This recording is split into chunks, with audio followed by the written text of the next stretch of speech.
Hi guys, I'm back. So this morning we're going to try a double multiplication problem. We've done these before. This is just a quick little review. Make sure we still understand how to do it. So the first thing is to understand is what the problem is. Your top number, always think people. So if you have 45 people times 25, and think of the second number as what each person has. So each person has 25 objects. We can make a little estimate that we're going to be in the high hundreds. If you can imagine two classrooms, we each have about 25 people in our classroom, and each of the kids have 25 objects. We put them all in one big pile, we're going to have a lot. Let's give it a try here. So this is old school, the US algorithm. This is the way I would suggest doing it because this is what you're going to have to do when you get to 5th and 6th grade. So I'm going to walk you through it. The first thing you do is multiply the ones. So 5 times 5 is 25. You put your 5 in the ones place value, and you carry the 2 up to the tens place value because the 2 is 20, which is the tens place value. Then we multiply the ones place value by the tens place value. So 5 times 4 is 20 plus that 2 is 22. So really what you did was 45 times 5. You multiplied the ones place value by the ones place value and by the tens place value, and you got 225. Who remembers why we put the 0 there?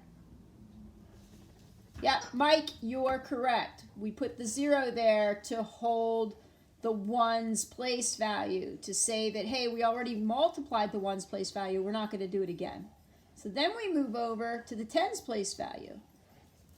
Tens place value. 2 times 5 is 10. Put the 0 here. Carry the 1. And then finally the tens by the tens place value. 4 times 2 is 8. Plus that 1 we carried over from here is 9. And then easy peasy, add it all up. 1,125. So that's the US algorithm.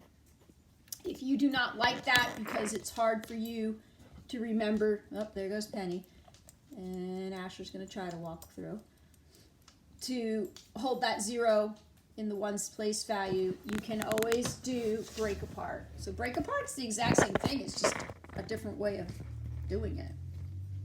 So here we break it apart.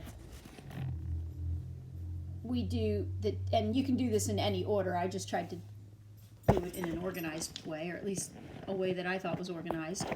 So we do the tens, the 40 times the 20. So up here you can see the 40 times the 20, which is 800. Then we do the 40 times the 5, which is this way. And then you do the 20 times the 5. So tens times the ones, and tens times the ones, and then finally the ones times the ones, which is 5 times 5. Add it all up, you get the same answer.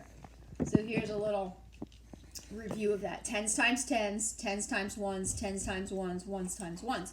What's hard about this is I think sometimes the kids get confused with how am I multiplying these numbers? So you do have to memorize that you're going up and down, and then you're going diagonally. The common mistake kids make is they would go across. They would do tens times ones going this way, and that's not going to work. Because think about it.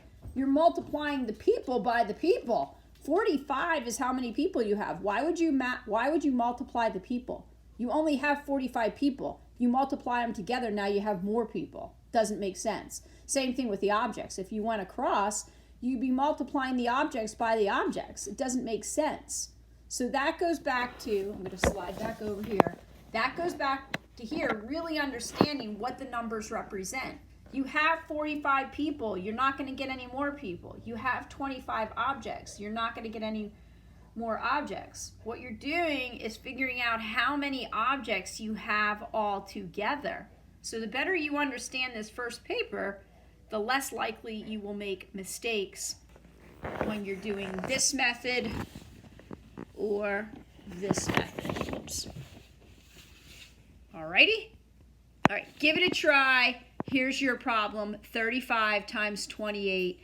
Let me know how you do. If you get stuck, tell me what specifically you're getting stuck on, and I'll talk you through it. Okay, guys, talk to you later.